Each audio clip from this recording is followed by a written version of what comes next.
It's sad that any time we talk about the India-China War of 1962, really horrible words like debacle, disgrace, disaster come to our minds. This is the 50th anniversary of that war. We are all talking about it. And once again, the talk is all about what went wrong, what could have been, who was to blame. Books about the war have titles like The Himalayan Blunder, India's China War.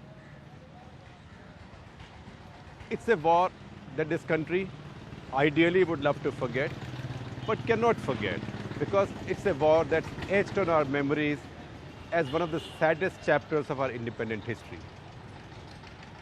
And it's sadder still that because of that overwhelming sense of failure in that war, we tend to forget, overlook, and sometimes almost deliberately ignore the one chapter. In fact, there were a few chapters of great bravery and fight back by Indian soldiers, but one chapter that I think is unparalleled in modern military history, modern post-Second World War military history. And that was the Battle of Rezangla on 18th of November 1962.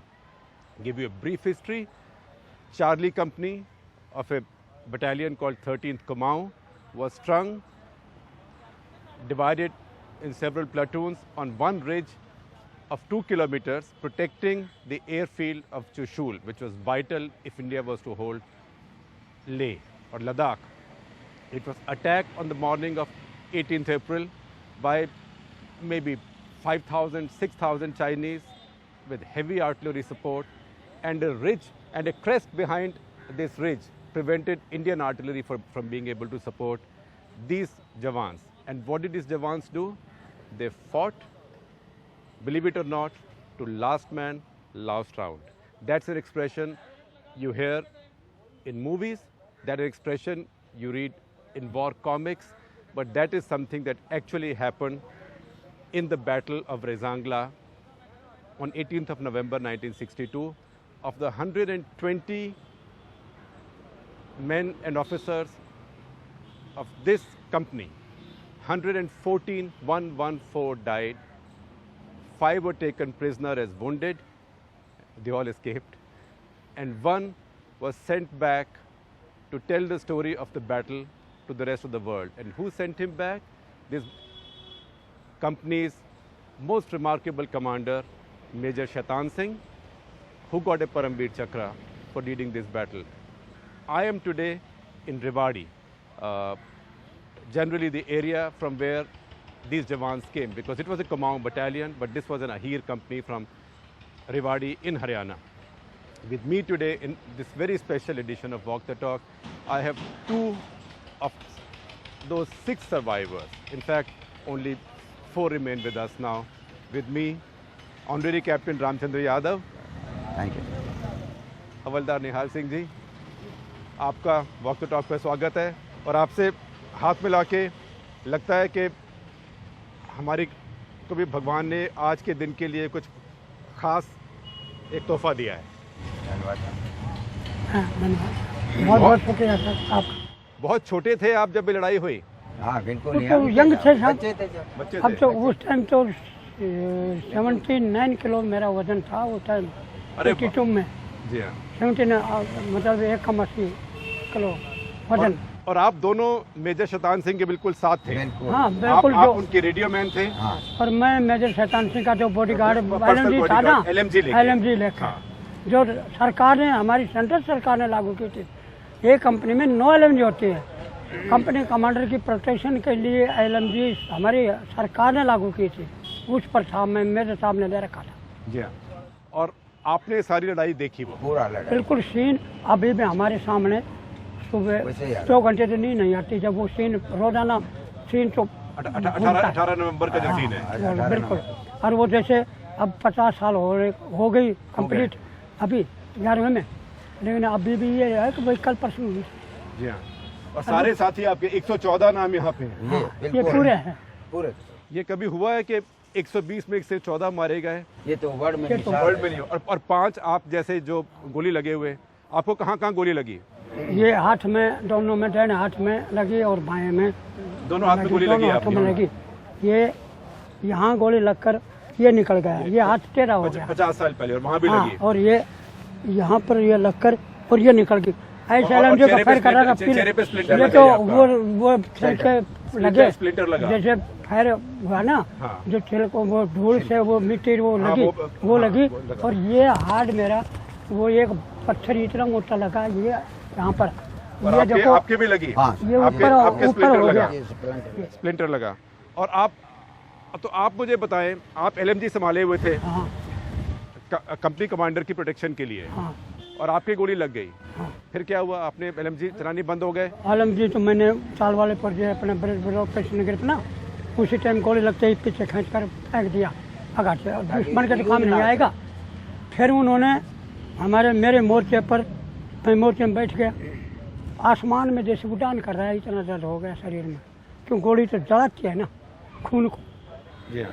जब उन्होंने चादर ऊपर रखी कुछ देर बाद में, और फिर उन्होंने सोच लिया कि भाई कोई हरकत नहीं आ रही, तब वो मोर्चे से उन्होंने सोचा आप शायद मर मर गए गए। हो। हाँ, यही तब तो वो मोर्चे से बाहर निकाला, पकड़ कर खींच के बाहर निकाला बाहर आपको। कर निकाला, और फिर अपने वहाँ पर बात बोल रहे, मेरा नाम पूछा इंग्लिश में ही भाषा ऐसी है जो पूरे वर्ल्ड में चलती है, व्हाट इज योर नेम?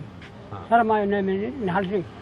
हमारे CO साहब का नाम पूछा और ब्रिगेड कमांडर साहब का, मगर नो, हम लोग मिजू हिल में, हम 3 साल रहे मिजू हिल में, तो मिजू भाषा हमको बहुत आती थी। हाँ। उस समय मिजू भाषा और उनकी भाषा मिलती है हाँ। चीन वालों की। मैंने बोल दिया नो, हम लोग, हमें कुछ नहीं क्योंकि मालूम। मिजो लोग तो उन्होंने ट्रेन किया था। हाँ।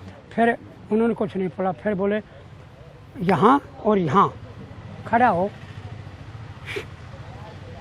अब वहाँ ले चल कर आपको, और यहाँ यूँ करेंगे, बैंडेज मगर करेंगे। हाँ, मगर जानता तो मैं सब कुछ हूँ, मेरे दिमाग में था भाई ये। फिर वो ले गए, आहिस्ता आहिस्ता, ऑक्सीजन की कमी थी, वजन ज़्यादा था, ऐसे ऐसे यूँ करके क्योंकि दोनों हाथों से 18,000 फुट की ऊंचाई थी, 18,300 की ऊंचाई से, और और वो बर्फ पड़ रही थी बहुत। हाँ, बर्फ तो बहुत ज़्यादा पड़ रही थी, बहुत हवा तेज थी। हमारे पास तो ये फिर ताकत के हिसाब से, जब जैसे ताकत थी ना शरीर में, उस टाइम ताकत थी, उस वजह से बच रहे थे, वरना तो कपड़े वो हमारे कोई बंदोबस्त था जो अवेलेबल नहीं था। तब वो अपने पोस्ट पर ले गए, करीब 5 बजे मैं उन्होंने अपने पोस्ट पर ले गया। उनका एक झील ऐसे पड़ता था, उसके साथ ऐसे रोड था, और उनकी तरफ इस शाखा में पहाड़ थे। हमारा तो ये ऊंचा था, और एक नाला यूँ आता था, एक यूँ आता था।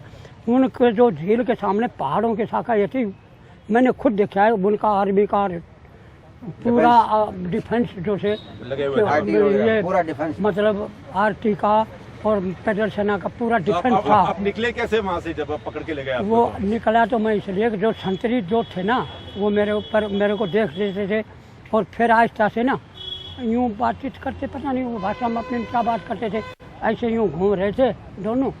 अंधेरा हो गया, भगवान ने दिमाग दिया कि भाई यहाँ पर तो मरेगा, देखा जाएगा, इनके पास से निकल कर चल, अगर पकड़ लेंगे तो मार देंगे, नहीं तो फिर पीछा छूटेगा। मैं वहाँ से इस हाथ को ऐसे पकड़ कर और यूँ आहिस्ता आहिस्ता वहाँ से निकल गया। तो मतलब रहे अहीर के हीर ना, हिम्मत नहीं छोड़ी। तो रहेंगे तो हीरे, और दुश्मन को दम ठोकर से मारते सर उस टाइम, लेकिन ये तो हथियार की बात थी। जब हथियार नाकाम में हुआ हाथ, कैसे चलाते हैं? फिर क्या करें? अच्छा, चारों तरफ से अकेला रहेगा तो एकदम आपने मैंने सुना है कि ग्रेनेड फेंकने की भी कोशिश की, हाथ वो ग्रेनेड तो फेंकता, प्रेम करके रख रखे थे, लेकिन फिर कैसे निकले? अगर एक हाथ भी कामयाब होता ना तो लीवर पर काबू करके और बूट को खोल कर ना रीसों में फंसा लेता उंगली में। यंत्र तो हम सबको जाते हैं, ट्रेनिंग तो हमारे उस्तादों ने बहुत कुछ हमको दी थी, और उसी से हम कामयाब हुए। और हमारे तो जो शहीद हुए ना, बहादुरी हमारी सरकार ने क्या दिया, वो तो हमारे 114 के 14 बहादुरी के हकदार थे। हमको चाहे मेरे इनको भी नहीं दिया, के पास एक भी गोली नहीं बची थी, गोली नहीं बची, गोली खत्म हो गई थी। ग्रेनेड जरूर था मेरे पास, वो हाथ कामयाब नहीं है, क्या करें? India's #1 news app just got even better. Download NDTV's new app. Fully optimized for retina display. Full screen view. Faster response time. And Sudoku. NDTV's new iPad app. Download now.